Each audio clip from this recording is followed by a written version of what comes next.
Today, the proclamation of the Word of God in the first book of Maccabees, chapter 4. Judas and his brothers said, "Now that our enemies have been crushed, let us go out to purify the sanctuary and dedicate it." So the whole army assembled and went out to Mount Zion.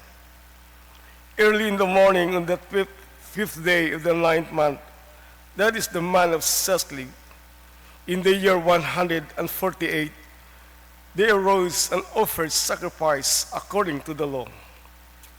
On the new altar of burnt offerings that they had made, on the anniversary of the day on which the Gentiles had defiled it, on that very day it was consecrated with songs, harps, flutes, and cymbals. All the people prostrated themselves and adored and praised heaven, who had given them success. For 8 days they celebrated the dedication of the altar and joyfully offered burnt offerings and sacrifices of deliverance and praise. They ornamented the facade, the temple, with gold crowns and shields. They repaired the gates of the priests' chambers and furnished them with doors. There was a great joy among the people. Now the disgrace of the Gentiles was removed. Then Judas and his brothers, the entire congregation of Israel, decreed that the days of dedication of the altar should be observed with joy and gladness on the anniversary of every year of the 8 days, from the 25th day of the month of Sesli. The word of the Lord. Please stand for our responsorial psalm. Our psalm is in 1 Chronicles chapter 29. Our response is, "We praise your glorious name, Almighty God." Altogether, we praise your glorious name, Almighty God. Blessed are you, Lord God of Israel, our Father, forever and ever. Response, yours, O Lord, is the greatness, the power and glory, the victory and the majesty, for all that's in heaven and the earth is yours. Response, yours is the kingdom, O Lord, and you are exalted as head over all. Both riches and honor came from you. Response, and you reign over all. In your hand is power and might. In your hand is to make great and to give strength to all. Response, glory be to the Father, and to the Son, and to the Holy Spirit.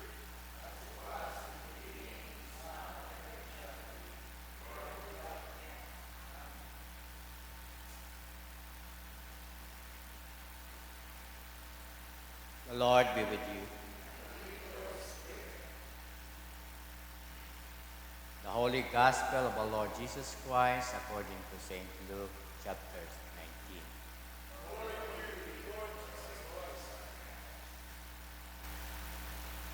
We are reading at Luke's Gospel, chapter 19, beginning from 45, verse 45 to verse 48. Then he went into the temple and began to drive out those who bought and sold in it, saying to them, "It is written, 'My house is a house of prayer,' but you have made it a den of thieves." And he was teaching daily in the temple, but the chief priests, the scribes, and the leaders of the people sought to destroy him, and were unable to do anything, for all the people were very attentive to hear him. The Gospel of the Lord. Praise to you, Lord Jesus Christ. Please be seated. Good morning. Nabatian nato na itong gospel. Mapigod, pero kaya ay abo nga mensahe katon. Powerful message nga abot daya nga gospel.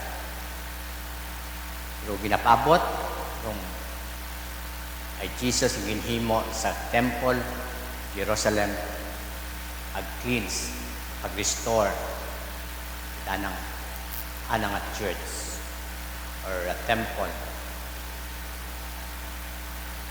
Anang hambag is written that my house is the house of prayer. Sometimes sa aton nga ni nga generation agsa makaron nga tiyempo. Nahambay ni Jesus nga respect with reverence tahuron naton yung panimagay aton ni Ginoo.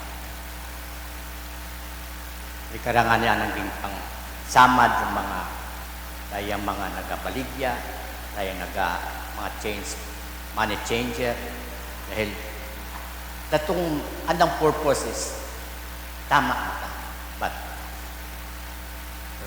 bin-abuse nanda and naging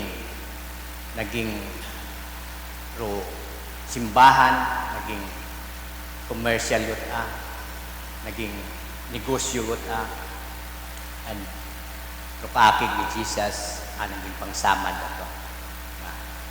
Daya man ang my house is the house of prayer. Napabot katon nga. Sometimes na neglect naton or naton na rupta it mayad dong sacredness it atong simbahan.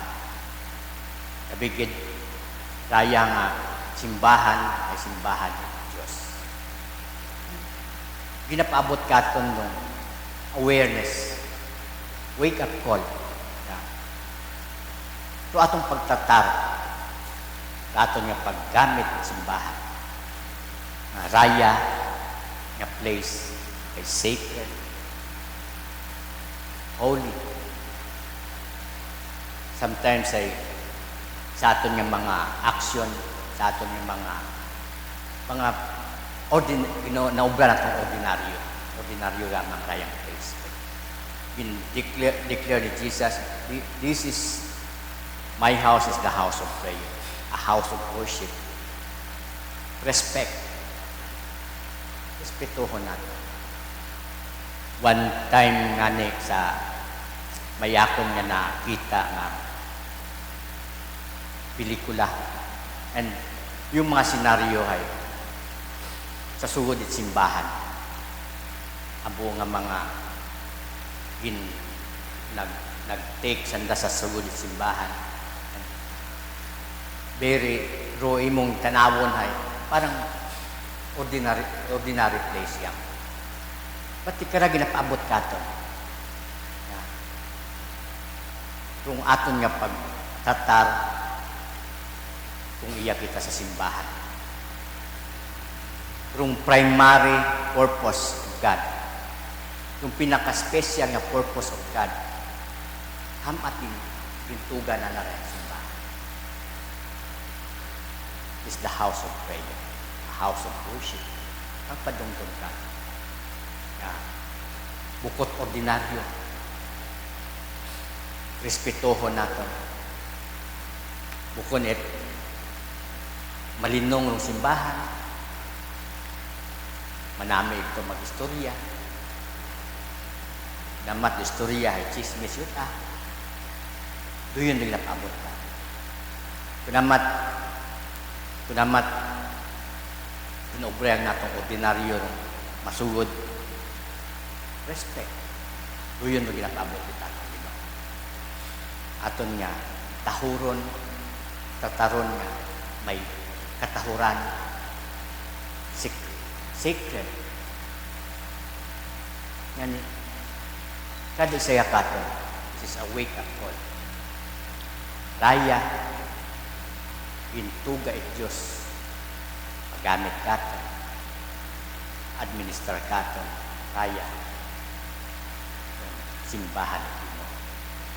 Wan nga ni sa aton nga pare, nga turo, at nagapangamuyo, raya rin imong simbahan.